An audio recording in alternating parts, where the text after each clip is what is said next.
Welcome or welcome back, guys. In today's video I will show you how you can use OBS, open source software, to do your screen recording or live streaming.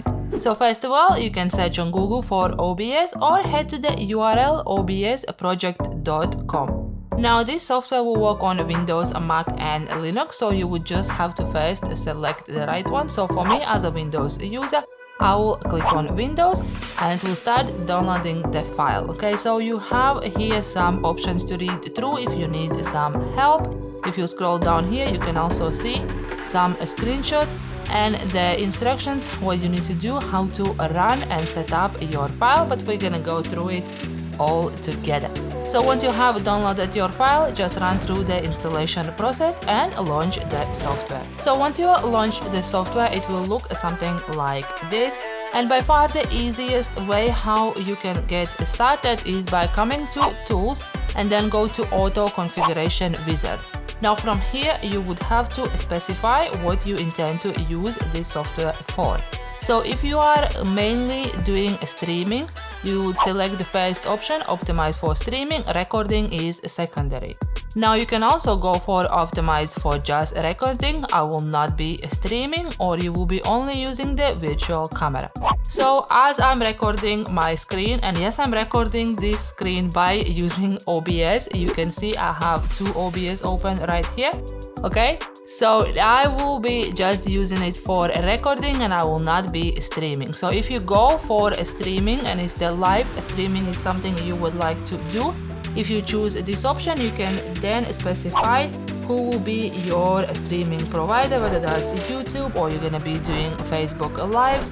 So for today, we're gonna just look how we can set up everything for a recording, and then you click on Next. Now from here you can select the resolution. So I would go for this one, that's my display, and that's how I would like to this is also the file format I use for my YouTube videos, so I don't have to do any other resizing. Once I have done my screen recording, it will be at 1920 1080, the same as my other footage I will be using for my YouTube videos. So I will just use this setting right here. You can also go lower if you are producing 720 videos.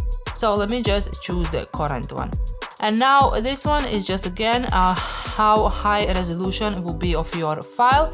So I will go for 60 or 30, but prefer 60 when possible. Basically when my computer can process that kind of speed. Okay, so let's click on this one and then you click on Next. Now here will be just some testing going on at the background, testing to get the most ideal settings for you, and once it's done you will then click on Apply Settings. So from here you can see the testing results based on the computer you are using. So recording quality will be high quality with a medium file size.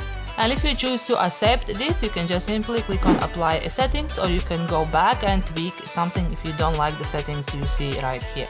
Alternatively, also once you have done that, you can also go on File and Settings, and then from here don't get overwhelmed about all the settings you have. Essentially what you're looking is your output. So if you click on the output, you can then see the file you will be producing when you are streaming and when you are recording.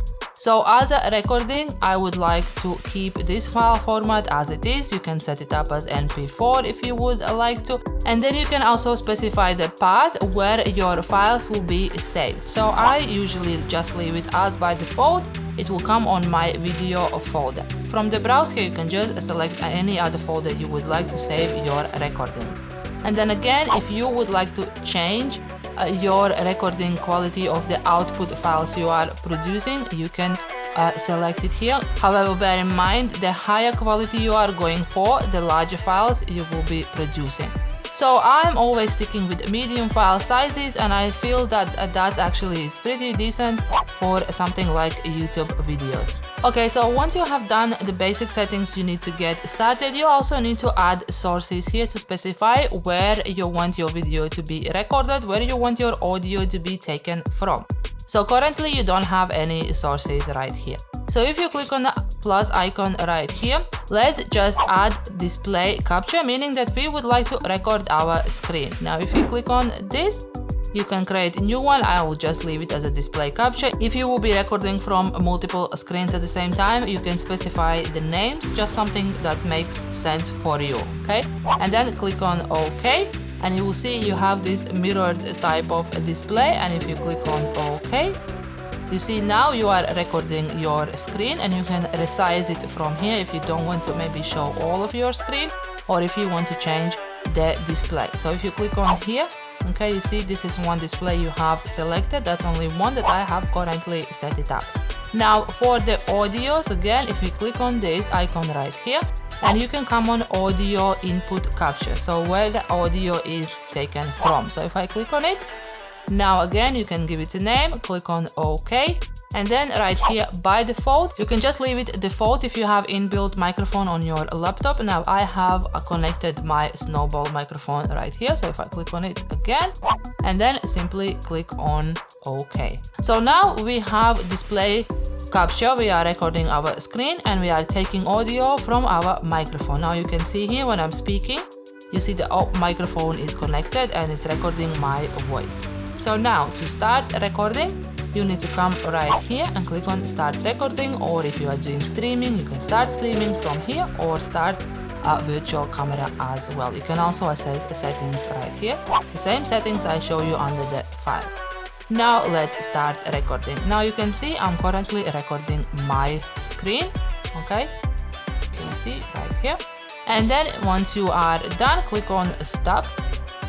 And the quickest way how I usually assess what I have done is just simply come on file and click on show recordings. Okay, so by default recordings will get saved with the time stamp, simply showing the date and the time when you have started your recording. So this is the current one, and this one you can see is the other one that I'm currently doing to record this video. That's it for today's video. If you do have any questions, please type them down below in the comment section. I would love to hear from you. If you like this video and learn something new, give it a thumbs up. If you would like to see more video tutorials like this one, do subscribe and turn on the notifications so you get notified whenever we upload new videos just like this one. Now go ahead and watch this video as a next one, and I will see you there.